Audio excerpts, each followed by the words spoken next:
이번 이야기는 무서운 이야기, 목류병.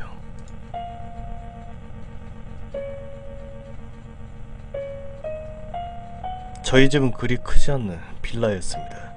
전 아버지를 여의고 어머니와 단둘이 살고 있었죠. 직장을 다니다 그만둔 나는 공기업 입사를 위해 공부를 하고 있었습니다. 매일 아침 도서관에 갔다가 밤에 돌아오는 것이 일상이었죠. 어머니는 낮에 구청 청소부 일을 하고 있었고요. 좀 가난한 것을 제외하며 아무런 문제가 없는 가정이었습니다. 어느 날부터인지 모르겠습니다. 늦은 밤만 되면 어머니가 주무시는 큰 방에서 조그마한 소리가 들려왔습니다. 처음에는 어머니가 주무시지 않고 깨어있는 건가 싶었습니다. 간헐적으로 일어나는 일이라 크게 신경 쓰지 않았습니다. 그런데 이상하게도 가끔씩 아침에 일어나며 내 침대 밑에 어머니 실내화가 가지런히 놓여져 있었습니다. 앞부분이 침대를 향해서 말이죠. 저는 어머니가 내가 잘 동안에 왔다 간 건가 싶어 물어봤습니다.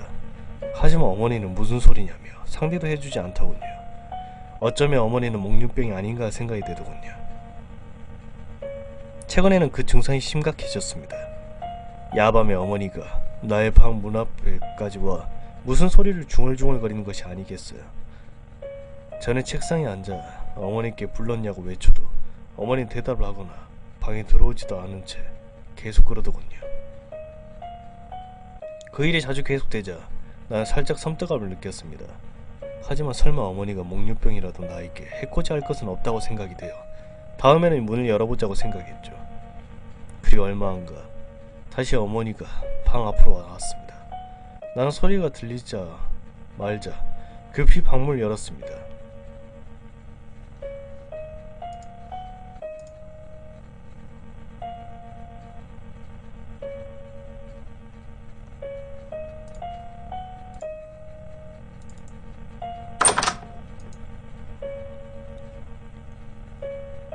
방 앞에는 어머니가 반쯤 감은 눈으로 서 있었습니다.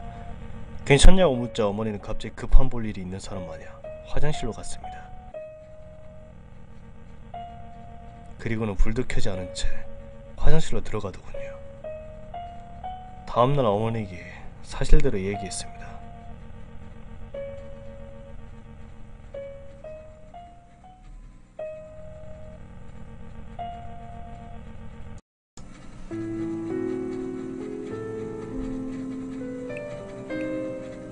저는 50대 중반의 여성입니다. 내가 가장이 되어 아들과 함께 가정을 꾸리고 있죠. 제 아들은 집안 국립 명문대도 나왔고 아버지 없이 밝게 자라주었지만 최근엔 취업이 안 되어서 계속 공부를 하고 있어서 조금 안타깝습니다. 그런데 제 아들이 얼마 전부터 이상한 행동을 보이게 되었습니다. 깊은 밤이 되면 아들은 누가 부르기라도 한 마냥 제 방 앞에서 와서는 무언가 얘기를 합니다. 그 소리에 잠이 깨어 방문을 열어보며 아들은 조용히 뒤돌아 다시 방으로 돌아갑니다. 한번 너무 의아해서 방까지 따라갔는데 아들은 그냥 침대에 쓰러져 잠들었더군요. 이불을 덮어주고 나왔는데 다음날 아들이 방에 왔다 갔냐고 묻기에 기억이 안 난다고 말했습니다. 아들이 목류병 증상이 있는 듯해서 걱정이 되었거든요. 정신과를 찾아가 문의를 해보았습니다. 의사 선생님은 아들이 스트레스성 수면 이상을 보일 수도 있다고 했습니다. 내버려두면 나을 수도 있지만 치료를 위해 자세한 검사를 해볼 필요가 있다고 하더군요. 최근엔 점점 증상이 심해지고 있어요. 방문을 열고 들어와서는 뭐라고 웅웅거리는데 흡사 괜찮아요 라고 연신 말하는 듯 했습니다. 한 번은 그렇게 말하길래 내가 가서 자라 고 했죠. 그러자 아들이 화장실을 가리키더군요. 저는 왜 그런가 싶어 화장실로 갔습니다. 아무것도 없는 화장실 뒤로 한 채 아들을 바라보자 어느새 방으로 돌아가고 자고 있더군요. 다음날 아들은 이상한 소리를 하더군요. 제가 목류병이라고요.